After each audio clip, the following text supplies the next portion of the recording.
Good afternoon, ladies and gentlemen. I hope you had a fantastic weekend. Welcome back to the Ora News broadcast for our daily English Flash News edition. I'm Daniel Cook, your host, presenting a translated version of today's top news stories. Colleagues and relatives of the Vice Commissioner Simon Jetta paid homage to him today at the Martyrs Cemetery. The ceremony was attended by several political leaders, as well as his family and friends. President Nishani awarded the deceased Commissioner Jetta with a Golden Eagle Medal post-mortem in honor of his heroism and dedication to his work. Both the Assembly Speaker and the Prime Minister said that his unfortunate death points to the necessity of a justice reform. Mr. Mehta said, "We give assurance to his family members that his ultimate sacrifice will not be forgotten, but will serve as a reminder to take legal action in order to guarantee the lives of the citizens, and above all, as a reminder to organize the justice reform. The state will act with all of its force to bring all who violate the law to justice." The state leaders praised the work of the Vice Commissioner and the state police in their daily confrontation of crime and criminals. Speaking after the ceremony, the Democratic Chairman Lulzim Basha assured the state police that the Democrats will stand beside them. "I hope we do not have any more days like this one, and I hope the direction of the Interior Ministry and the state police are at the level that the police officers deserve. Disconnecting the criminal ties from the Interior Ministry is a necessity," declared Mr. Basha. Simon Jetta lost his life 2 days ago during an operation in Shkodra, trying to subdue a suspect who resisted arrest.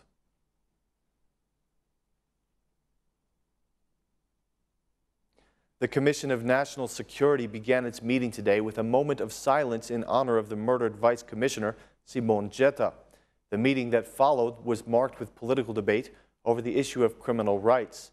The Democratic MP Flamur Noka accused the majority of imprisoning the citizens instead of the traffickers. At the end of the discussion, the Commission adopted the initiative proposed by the Ministry of Justice for improving the conditions of the convicted.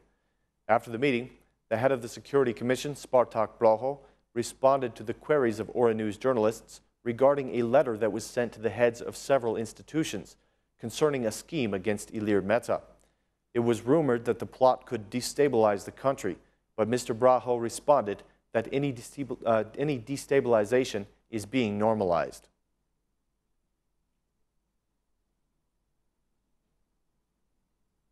The Socialist Party parliamentary group held a meeting behind closed doors today, headed by the Prime Minister Edi Rama. When questioned afterwards by our journalists about possible changes in the governmental cabinet, Mr. Rama declared that this was merely a conjecture of their own invention. For about 60 minutes, the MPs and ministers discussed the internal organization of the largest party in power and their parliamentary discipline. Sources told us that Prime Minister Edi Rama asked the MPs to be more active during parliamentary discussions and to be present in the voting process.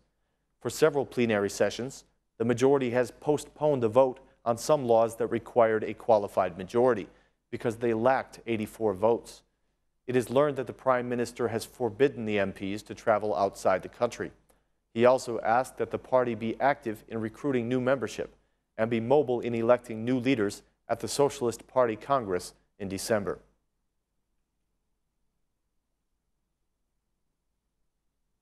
The Democratic Party structures are expected to undergo a complete reorganization in the coming months, including the possible election of new party leaders.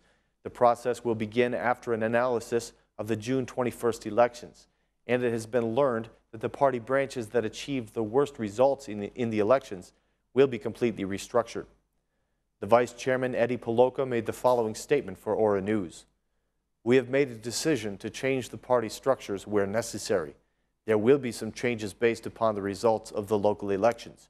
The aim of this process is to fix the problems that we had in the recent elections, to restructure the party, and to be ready for the next elections," said Mr. Poloka.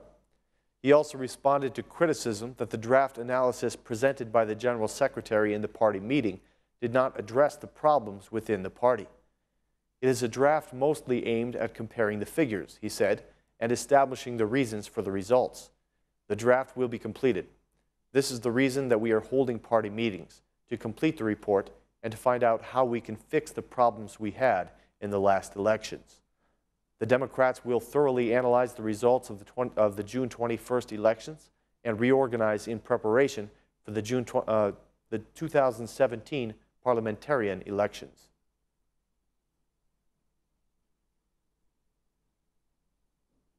After a media leak of a confidential OSCE document that held serious charges against political leaders, the relationship of the government with the OSCE was the primary focus of today's Foreign Commission meeting.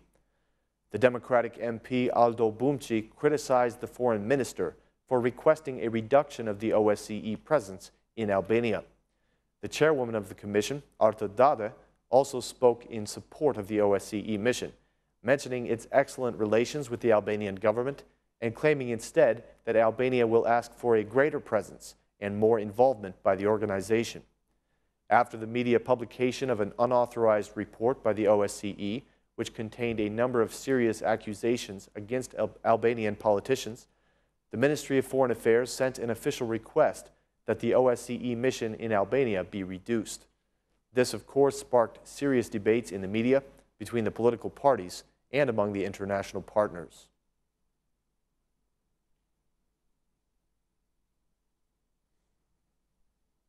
"204 Albanian nurses have been selected to participate in a training program that will enable them to fill the working needs in Germany.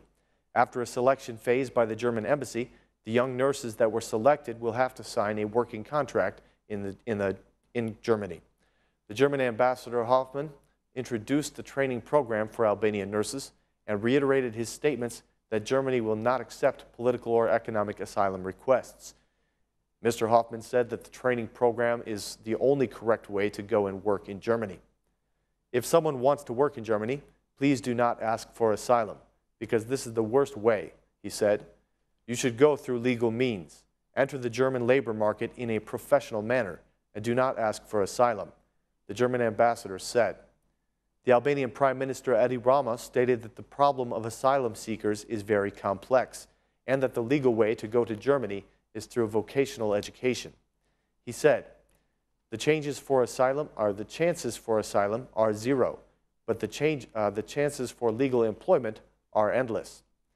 Representatives of German company DEKRA, which will conduct the training program, indicated that up to 1,000 nurses may be selected per year. Germany has need for working professionals in more than just nursing. There is a list of 140 other professions in which Albanians can apply for German job openings.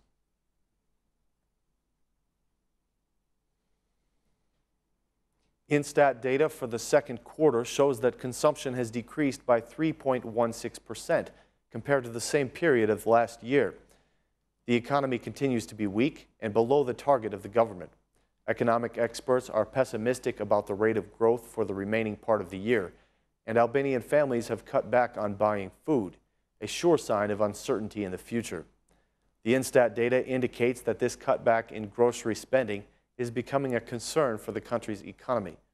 The report shows unsatisfactory economic growth during the second quarter of this year compared with that of 2014, and consumption continues to fall since the first quarter. The experts predict a further decline in consumption in the second half of this year, jeopardizing the forecasted economic growth of 2.7%.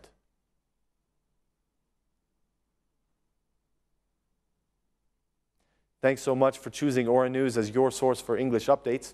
Please tune in again tomorrow at the same time for more translated news in English. Thanks. Have a great night.